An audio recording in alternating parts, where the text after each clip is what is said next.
Time now for our business update. And Twitter has been slapped with a massive fine for misusing user information.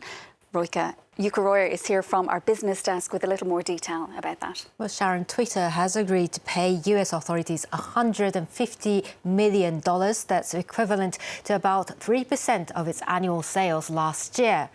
Now, it's part of a settlement over allegations that it misused private information, such as phone numbers and email addresses, for targeted ads, while telling users the data was collected for security reasons. Back in 2019, Facebook also settled a similar case in the US. Twitter's shares, though, as you can see, jumped on Wednesday at the close after Elon Musk revealed he would rely less on loans in his bid to buy the social media company. Wall Street stocks on the whole rose in the final hour of trading after minutes from the latest Federal Reserve policy meeting showed it would stick to its plan to raise interest rates by a half percentage point in June and July. Asian shares this Thursday are mostly weaker, except in Shanghai, Seoul's Kospi dropping 0.27%. That as the country's central bank raised its benchmark interest rate by another quarter point to 1.75%. This in an effort to bring down inflation from 13-year highs. Pfizer says it will provide nearly 24 products, including its COVID-19 vaccine and treatment, at cost in some of the world's poorest countries. The announcement was made at the World Economic Forum in Davos. The pharmaceutical company had been criticised for making huge profits during the pandemic. And the Davos Forum is wrapping up today. My colleague Kate Moody has been covering the event. Earlier, she interviewed the head of the European Bank of Reconstruction and Development about the economic cost of the war in Ukraine. It's very difficult to have the cost of destruction. Infrastructure and housing destruction is estimated between 70, 90 billions. But of course, there is also a big loss of GDP. Our estimate, most recent estimate for the recession in Ukraine in 2022 is minus 30%. And this can be seen still as relatively optimistic because the assumption it relies on an hypothesis of a ceasefire by the end of the summer. So I think that it represents a huge loss of GDP and loss also of human capital because of all the refugee outflows, and which is really a loss for the country. So they may come back, but in the short term, it's a very challenging issue. More than 6.5 million refugees have already fled Ukraine. It doesn't seem they're going to be able to go back home anytime soon.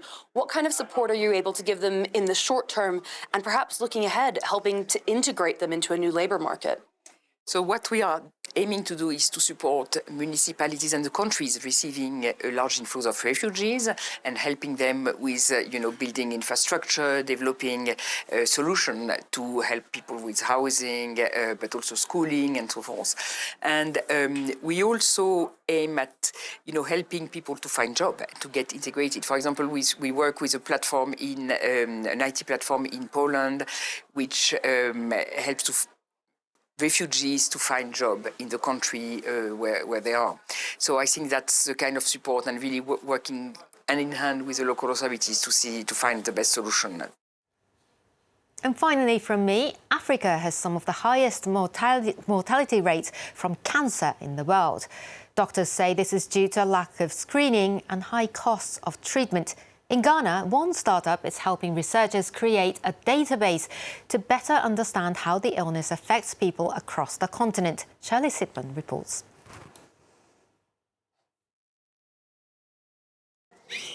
The figures aren't good. Cancer is progressing in Africa, and the rate of people who die once they have it is among the highest in the world. That's why scientists like the ones working in startup Yamachi are so important.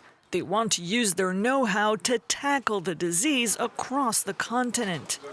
The reason Yamachi is focused on cancer is partly because no one else is looking at cancer in Africa. All our research, or majority of our research, is focused on infectious diseases. And yet we have one of the world's fastest growing burdens of cancer. While other scientists and doctors are pushing screenings to detect the disease and start treatment as early as possible to save lives, these scientists have another approach.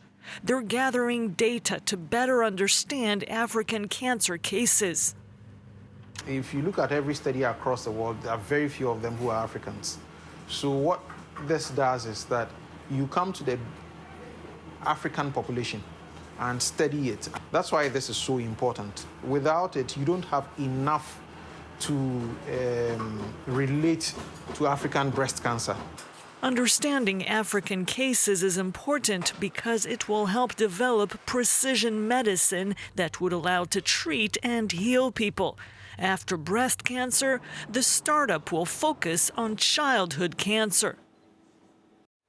That's it from me. Back to you, Sharon. Thanks, Yuka. That's Yuka Royer from our business desk.